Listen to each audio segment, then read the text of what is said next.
हामीले पढाउने तरिका पछाडि केही यस्ता शक्तिहरू छन् जुन हामी प्राय देख्दैनौं। आजको यो विश्लेषणमा हामी त्यही लुकेको प्रणालीलाई हेर्नेछौं। शिक्षण भनेको वास्तवमा के हो त? आउनुहोस् यसको गहिराईमा पुगौं। ल, एउटा एकदमै सामान्य लाग्ने प्रश्नबाट सुरु गरौँ है त। तर यो प्रश्नले शिक्षणप्रतिको हाम्रो बुझाइलाई नै बदल्न सक्छ। प्रश्न हो, चकबोर्ड कि ओभरहेड प्रोजेक्टर? अब हेर्दा त यो सामान्य प्रविधिको छनौट जस्तो मात्रै लाग्छ, होइन र?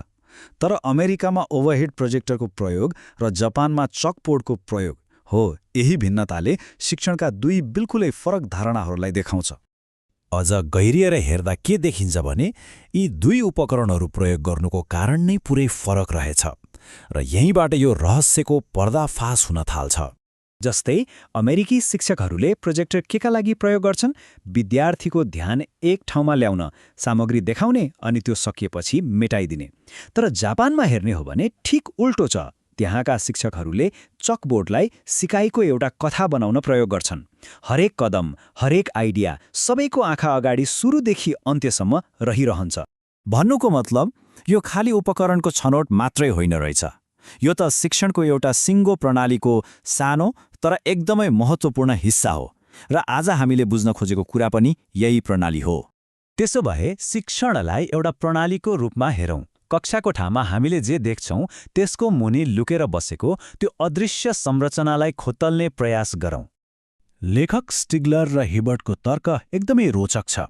उहाँहरू भन्नुहुन्छ, शिक्षण भनेको यताउताबाट टिपेर जम्मा गरिएका कुराहरूको थुप्रो होइन।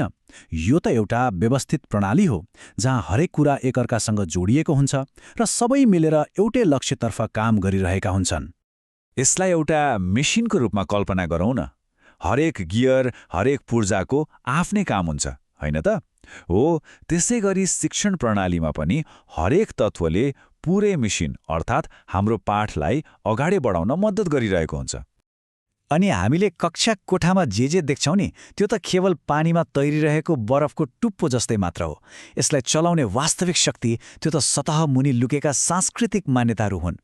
त्यसो भए आउनुहोस् सतह मुनि डुबुल्की मारौँ र यी शिक्षण प्रणालीहरूलाई आकार दिने ती गहिला सांस्कृतिक मान्यताहरू के रहेछन् भनेर हेरौँ। यहाँ हेर्नुहोस् त, भिन्नता कति स्पष्ट छ।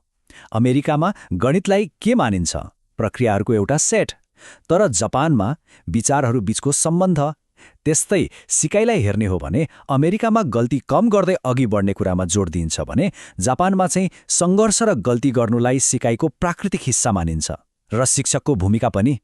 अमेरिकामा शिक्षक जानकारी दिने व्यक्ति हो भने जापानमा विद्यार्थीलाई आफै समाधान खोज्न बाटो देखाउने एक सहजकर्ता। अनि यो कुरा खाली सिद्धान्तमा मात्र सीमित छैन है।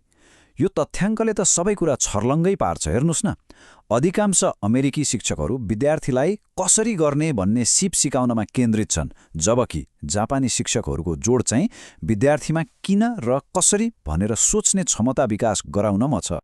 ल, यति त भयो मान्यताको कुरा। तर यी फरक विश्वासले साँच्चीकै विद्यार्थीको सिकाइमा कस्तो असर पार्छ त? अब हामी यही मान्यताबाट कक्षा कोठाभित्र देखिने वास्तविक नतिजाहरूतिर जाउँ। यो तथ्याङ्क त साँच्चै नै चकित पार्ने खालको छ। सोच्नुस् त, स्वतन्त्र विज्ञहरूले अमेरिकाका लगभग 90% गणितका पाठहरूलाई कमसल गुणस्तरको भनेर रेट गरे।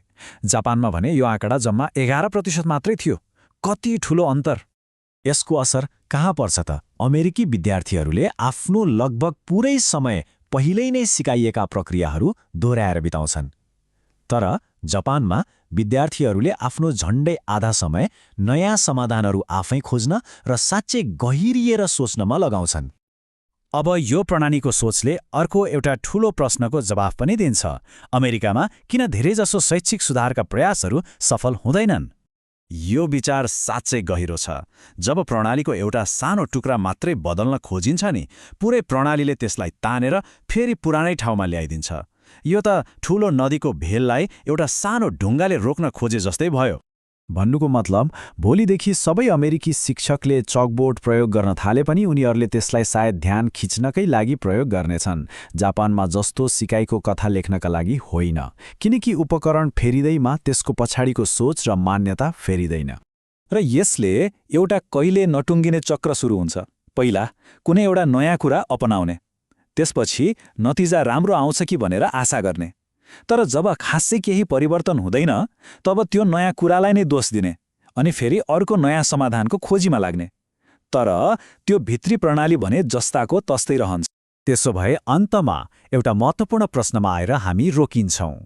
के हामीले यस्तै टिक्राटाक्री फेरिरहने हो कि अब शिक्षणको पुरै प्रणालीलाई नै नयाँ तरिकाले सोच्ने बेला आयो? सायद साँच्चीको सुधार भनेको सही उपकरण वा पाठ्यपुस्तक खोज्नुमा छैन, बरु शिक्षणप्रतिको हाम्रो गहिरो सोच र सांस्कृतिक मान्यतालाई नै बदल्नुमा छ।